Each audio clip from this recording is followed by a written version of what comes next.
ہیں اس پر عمل کرتے ہیں، اور یہ سب امام ابو حنیفہ کی باتیں ہیں، یہ سب امام ابو حنیفہ کی باتیں نہیں ہیں، یہ قرآن و حدیث کی باتیں ہیں، اور وہ دین کا 80% حصہ ہیں، اور 20% جس میں 3 قسم کے مسائل ہیں اس میں ہم ائمہ کی اتباع کرتے ہیں، اور ائمہ کا اتباع کیے بغیر دوسرا کوئی راستہ نہیں۔ ایک وہ نصوص جن میں تعارض یعنی دونوں طرح کی نصوص، یہ بھی نص ہے کہ نماز میں فلاں فلاں جگہ رفع دین کرو، اور یہ بھی نص ہے کہ نماز میں کہیں بھی رفع دین مت کرو، نماز میں کہیں بھی رفع دین نہیں، سب جگہ سے نماز میں سے رفع دین ختم کر دیا گیا۔ اور تکبیر تحریمہ میں جو رفع دین ہے وہ نماز میں نہیں ہے، وہ نماز کے بارڈر پر ہے۔ تکبیر تحریمہ میں جو رفع دین ہے وہ نماز میں نہیں ہے، نماز کے بارڈر پر۔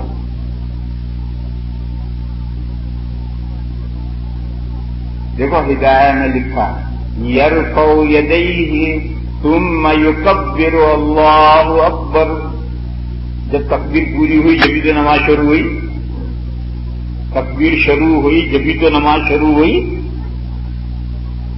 تو رفع دین کب کیا؟ نماز شروع کرنے سے پہلے کیا۔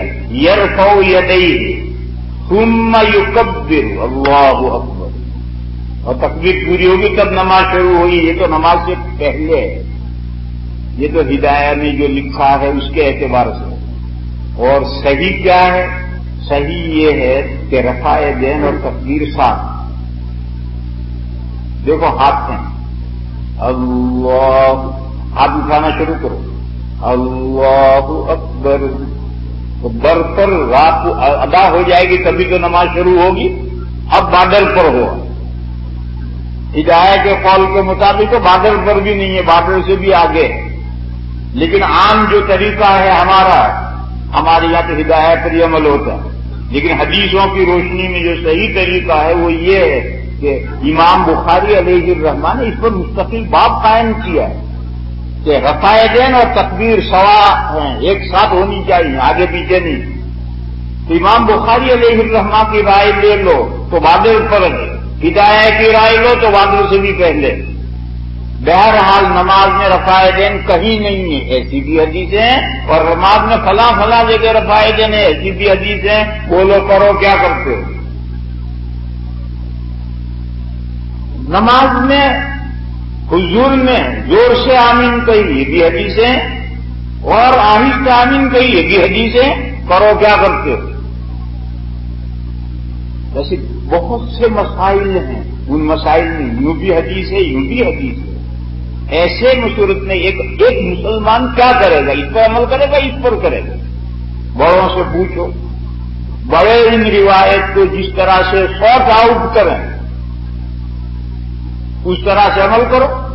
مجھے عقیدت امام ابو حنیفہ سے میں گیا، انہوں نے فرمایا کہ دیکھو بھائی رفع دین پہلے نماز میں تھا، بعد میں ساری نماز میں سے رفع دین ختم کر دیا گیا، اس لیے کہ نماز میں پرسکون رہنے کا اللہ کا حکم ہے۔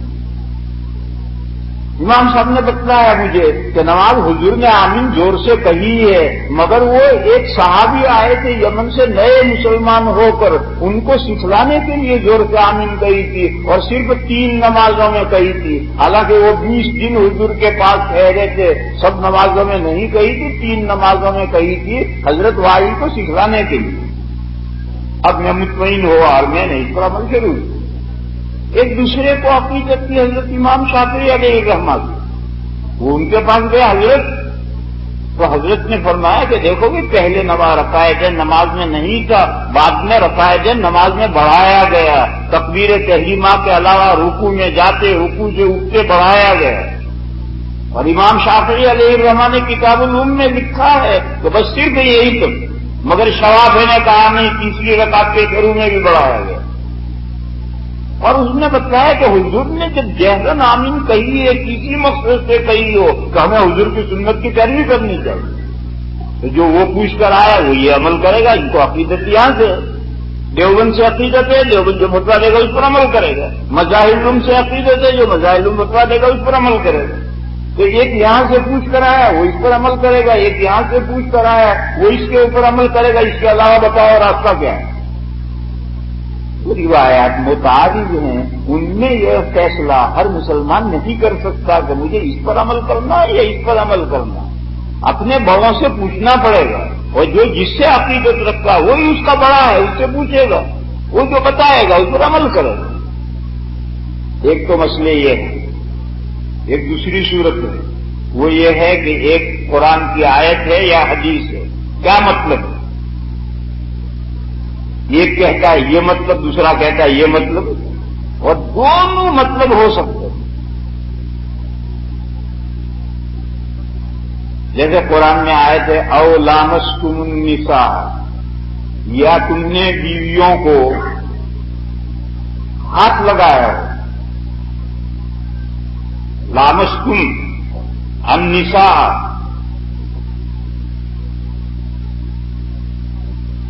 امام ابو حنیفہ کے پاس گئے، حضرت کیا مطلب ہے؟ حضرت نے فرمایا تم نے انٹر کورس کیا ہو۔ تم لوگ مولوی ہو، انگریزی نہیں جانتے، انٹر کورس کہتے ہیں بیوی سے صحبت کرنے کو۔ تو صحبت کی ہو تم نے تو غسل واجب، اور لامستم النساء کا یہ مطلب ہے کہ تم نے بیویوں سے صحبت کی ہو تو غسل واجب ہے۔ ایک کو حضرت امام شافعی علیہ الرحمہ سے عقیدت تھی، وہ گیا حضرت اس آیت کا کیا مطلب ہے؟ حضرت نے فرمایا کہ اگر کوئی شخص باوضو ہے اور اس نے عورت کو ہاتھ لگایا تو وضو ٹوٹ گیا۔ تم نے عورتوں کو ہاتھ لگایا ہو تو تمہاری وضو ٹوٹ گئی، وضو کرو دوبارہ۔ اب ایک امام کہتا ہے آیت کا مطلب تم نے صحبت کی ہو تو غسل کرو، دوسرا کہتا ہے تم نے ہاتھ لگایا ہو تو وضو کرو۔ اب گئے لطیفہ سن، لندن میں میرا ایک خادم کوکن کا ہے اور بڑا اچھا مسلمان ہے، بڑی عمر ہے، اس کے لڑکے بھی شادی ہو گئی، بڑی عمر کا ہے، میری رمضان میں میری خدمت کرتا ہے، بیچارہ بہت محبت کرتا ہے۔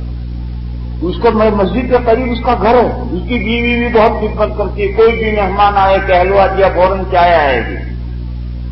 تو اس کی بیوی نے پرچہ لکھا مجھے، اس کی بیوی شافعی اور وہ خود حنفی، دونوں کوکن کے ہیں، نہیں وہ انصاری بھائی تو مدراس کے ہیں اور بیوی کوکن کی۔ اس کی بیوی نے پرچہ لکھا مجھے کہ یہ میرا میاں مجھے بہت پریشان کرتا ہے۔ کیا پریشان کرتا ہے؟ انہوں نے کہا جب یہ وضو کر کے نماز پڑھنے تیار ہوگی تو وہ بلائے گا، ارے بیگم ذرا پانی پلائیے، وہ پانی لے کر آئی تو گال پر ہاتھ رکھ دیا، اب بیچاری کا وضو ٹوٹ گیا۔ اب وہ جا کر وضو کرے گی، نماز پڑھ رہی ہے، آیا گال پہ ہاتھ رکھ دی، اب بیچاری کی وضو ٹوٹ گئی۔ تو اس نے کہا میرا میاں بہت مجھے پریشان کرتا ہے، تو میں نے بلایا اسے، میں نے کہا بھی کیوں تو بیوی کو کیوں پریشان کرتا ہے؟ یہ کہ تو نے دین کے ساتھ مذاق شروع کر دیا۔ اس نے کہا وہ مجھے بہت پریشان کرتی ہے۔ کیوں بھائی کیا پریشان کرتی ہے؟ کہ جھینگے لا کر پکاتی، اور میں کہتا ہوں یہ جھینگے حرام ہیں، لیکن وہ لاتی ہے پکاتی ہے اور میرا منہ چڑا چڑا کر کھاتی ہے۔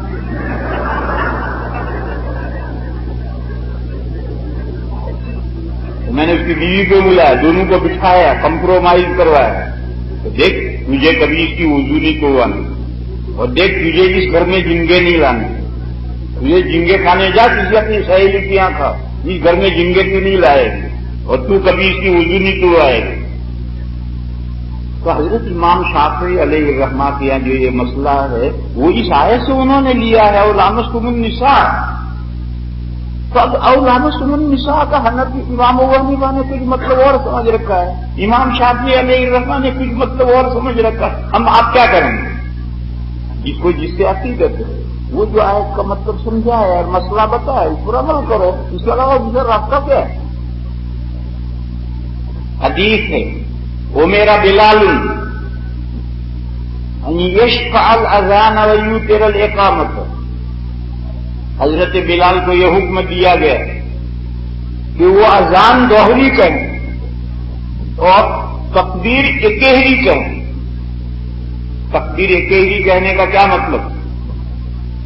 امام ابو حنیفہ کے پاس گئے ہم، حضرت نے فرمایا کہ اذان میں جو سملر کلمات ہیں، ایک جیسے کلمات ہیں، وہ اذان میں الگ الگ سانسوں میں کہے جائیں گے، اور تکبیر میں وہ دونوں کلمے ایک سانس میں کہے جائیں گے۔ 4 مرتبہ اللہ اکبر رکو، اللہ اکبر رکو، اور تکبیر میں چاروں ایک ساتھ ایک سانس میں، اشہد اللہ الہ الا اللہ رکو، اشہد اللہ الہ الا اللہ رکو، تکبیر میں نہیں، دونوں مرتبہ جو ایک سانس میں۔ یہ ہے اذان دوہری کہنا اور تکبیر اکیلی کہنا۔ کلمات کی تعداد ایک ہے، 15 اذان میں، 15 تکبیر میں، بلکہ 2 کلمے تکبیر میں اور بڑھیں گے 17۔ حضرت امام شافعی علیہ الرحمہ سے پوچھنے گیا ایک آدمی، حضرت کیا مطلب ہے؟ حضرت نے فرمایا کہ یہ کلمات اذان میں 2 مرتبہ ہوں گے، تکبیر میں یہ کلمات 1 مرتبہ ہوں گے، اور تکبیر کے کلمات 10 ہوں گے یا 11 ہوں گے۔ امام مالک کے یہاں قد قامت الصلاۃ بھی 1 مرتبہ، تو 10 کلمات، اور دوسرے اماموں کے یہاں قد قامت الصلاۃ 2 مرتبہ، تو 11 کلمات۔ اب اس حدیث کا تکبیر کو ایک راہ کہنا، اس کا مطلب یہ سمجھاتے ہیں، یہ ایک راہ کہنے کا یہ مطلب سمجھاتے ہیں۔ امام ابو حنیفہ کیا کہتے ہیں کہ یہ ایکار صوتی ہے، کلماتی نہیں ہے، اور یہ ائمہ کہتے ہیں نہیں، یہ ایکار کلماتی ہے۔ اب اس آیت، اس حدیث شریف میں ایکار صوتی ہے یا ایکار کلماتی ہے؟ دونوں احتمال ہے۔ بس جس کو جس سے عقیدت ہے جاؤ اس سے پوچھو، جو حدیث کا مطلب سمجھایا اور مسئلہ بتایا اس پر عمل کرو۔ دوسرے کے پاس گیا، اس سے عقیدت ہے، وہ مسئلہ جو حدیث سمجھائے گا، بتائے گا، اس پر عمل کرے گا۔ بتاؤ میرے بھائیو اس کا علاوہ طریقہ کیا ہے؟